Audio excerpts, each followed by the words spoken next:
Whoa, please keep watching this video if you don't want to make the same mistakes I did. So for those who don't know me or what I did, yep, I'm that person who made those Peppa Pig edits back in 2019 that you probably somehow watched in class, which I still don't know why you would have done that. Like, they're family friendly, but they're not educational. How'd you get away with that? Yeah, it's kind of cool that I made a decent impact with those videos and that a lot of you have seen them and probably rewatched them and go back and revisit them and that they give you nostalgia. And that is the most views I've ever seen on a video that I've ever created. That's cool and all. The thing is, I don't want to be known for it. If I die right now and people online are like, oh, R.I.P. Rest in Peppa Pig, I don't want that. And honestly, I bet that there's some of you on your YouTube channels who maybe have made a similar mistake as to where you let something go a little bit too far. If it isn't obvious at this point, Peppa Pig was a running gag on my channel that I let get too far. Because while I was caught up with all this like new success, new viewers, new subs, all this great stuff, I was like, this is amazing. Because the one thing that kept me making these videos was a YouTuber saying, honestly, the biggest advice that I would give is that if you make a video and people like it, make more of it. Like, that's good. That's great sound advice. Like, I agree, but it should not have applied in this situation in my 17-year-old brain. I should have not gone on and made 5 more renditions, and I can even count how many other Peppa Pig related videos I made during that time and kind of still do. So I guess you could say during this Peppa Pig renaissance of my channel is when all these new viewers came, so it was a different audience. And what were all these people coming back for?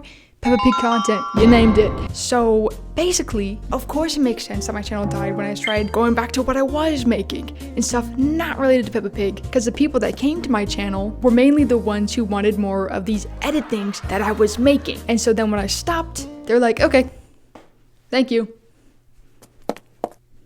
Honestly, this whole Peppa Pig thing was one of the biggest mistakes, I guess you could say, that I made as a content creator, but hey, at least I'm learning from it, and you can too. Please don't make the same mistake I did. If you are a growing creator, a small creator, make videos that align with your goals, align with the content that you want to make, or else you're gonna end up making content that you never wanted to make or thought you were gonna make. So another thing that I recently finally learned, I don't know why it took me so long, but you can't possibly make videos about anything and everything. You can't do it all. It would get to the point sometimes when I would be talking to people about, hey, yeah, I have a YouTube channel. I make YouTube videos. They'd be like, oh my god, that is so cool. What do you make videos about? Oh, you know, I make videos. I make them. I would just be their lost for words, not knowing what to say. Within the 6 years I've been doing YouTube, I've tried being a vlogger, a high school vlogger, make cooking videos, follow trends, and just making random talking videos about things that I thought were maybe relevant. Clearly, that has gone very well for me. No, it has not. But like, the other thing is, that is what YouTube was at the time, in like 2016 and 2017. A lot of the stuff that I saw on YouTube was people vlogging and people doing high school vlogs. When I was 13, I didn't know what I was doing. I was just making videos because I thought making videos were cool.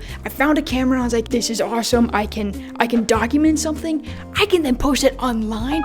People can see it. And I just thought it would get traction at one point. I mean, that's not how it works, but that's how I thought it worked. So then, how do I keep and retain an audience? It comes down to 2 very simple things. They have to be looking for content that you're making, and then eventually they'll also like you as a person. Those are the 2 things. They like you and the content you make. They gotta like your personality, because most of the time what it comes down to is to why I watch a video is those 2 things. I like the person whoever made the video, and I like what they're talking about. Also the editing. I really like editing. I'm like, oh my god, I fangirl over editing all the time. But I would say those are probably the 2 biggest mistakes I've made with YouTube, is making content that I didn't want to be making and really wasn't proud of, and 2, just not being consistent with the type of content I was making. Like, now on YouTube, to make it, you have to be consistent with the niche of videos that you're making until you get to like really big and then people watch anything you make. But when you're down here, it's really important to play to your niche and what the people in your niche would want to watch. The whole having a niche thing was something I never really thought about until like literally a few months ago. Actually, maybe could have been last night, but some YouTubers would say, hey, if it's not working too well on YouTube, you have to change something. And I always thought that meant like how your videos look, the editing, the intro, the way you talk, the way you present yourself.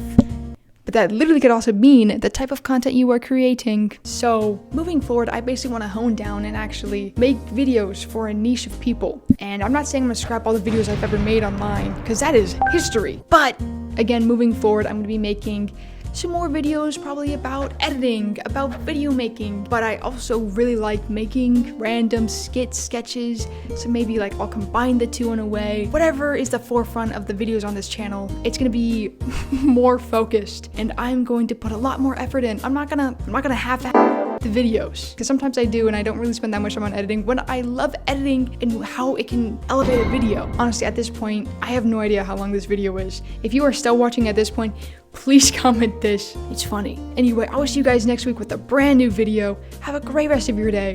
Bye!